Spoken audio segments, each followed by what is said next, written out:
छिड़कने लगते हैं।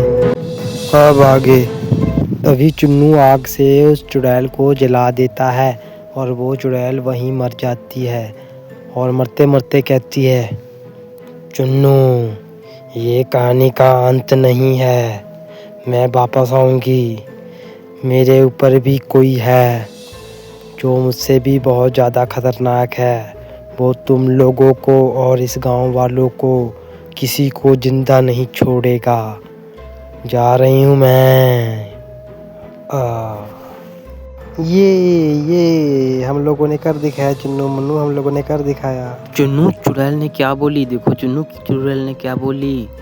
उसने बोला कि ये कहानी का अंत नहीं है, मेरे ऊपर भी कोई है। कौन है वो चुन्नू?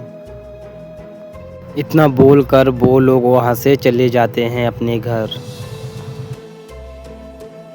और घर पहुँचते ही अपनी माँ को ढूंढने लगता है और बोलता है, माँ माँ किधर हो माँ? कहाँ चली गई माँ तुम? माँ।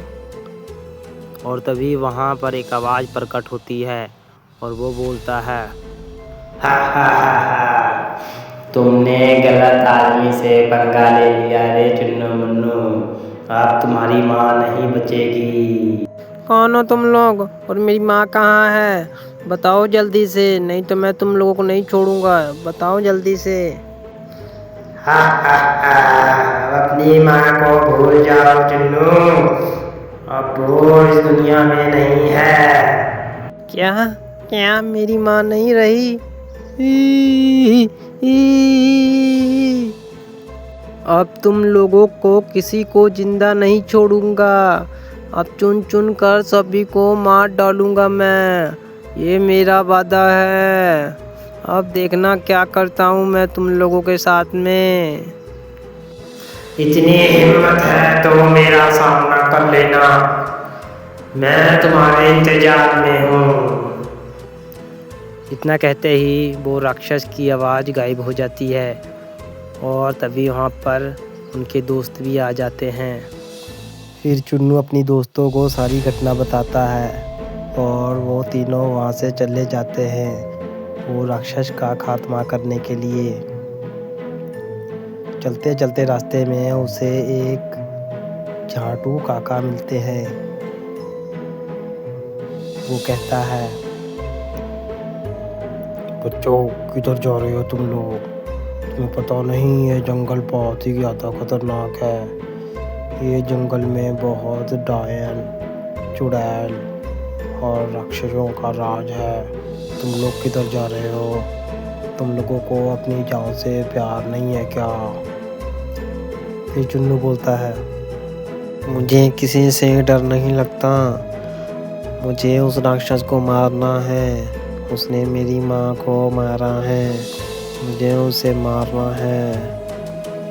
अगर तुझे मेरी मदद करना है तो मुझे उस राक्षस का पता बताओ। ऐसे मुझे मत डराओ, मैं डरने वाला नहीं हूँ। इतना कहने के बाद झाटू काका राक्षस बनने लगता है और चुन्नू देखता है कि वो एक राक्षस है, वो झाटू काका नहीं, कोई राक्षस है। क्या वही राक्षस है जिसे चुन्नू को तलाश है? अरे नहीं नहीं, ये तो उस राक्षस का सिपाही है जो चुन्नू मुन्नू को मारने के लिए भेजा है। आप लोगों को क्या लगता है कि कैसे चुन्नू मुन्नू इस राक्षस से निपटेंगे? अरे बच्चों, तुम लोग कौन बचाएगा मेरे हाथों? उस चुड़ैल के हाथों तो बच गए तुम लोग, पर मेरे हाथों से नहीं बच पाओगे। ही हा हा हा। रिया को उसने अपनी शक्ति से मारा और रिया बहुत दूर जाकर गिरी। अरे पता नहीं अब रिया का क्या होगा, रिया मर जाएगी या बचेगी। आप लोग कमेंट में ज़रूर बताना कि आप लोगों को रिया जिंदा चाहिए या मर रहा हुआ। फिर चुन्नू को बहुत ज़्यादा गुस्सा आता है और वो अपनी चाकू से उस राक्षस पर वार करता है, लेकिन वो राक्षस उसके वार से बच जाता है और हंसने लगता है। ही हा हा, मुझे कोई नहीं मार सकता, मैं अमर हूँ। इस दुनिया में ऐसा कोई नहीं है जो मुझे मार सकता है। ही हा हा।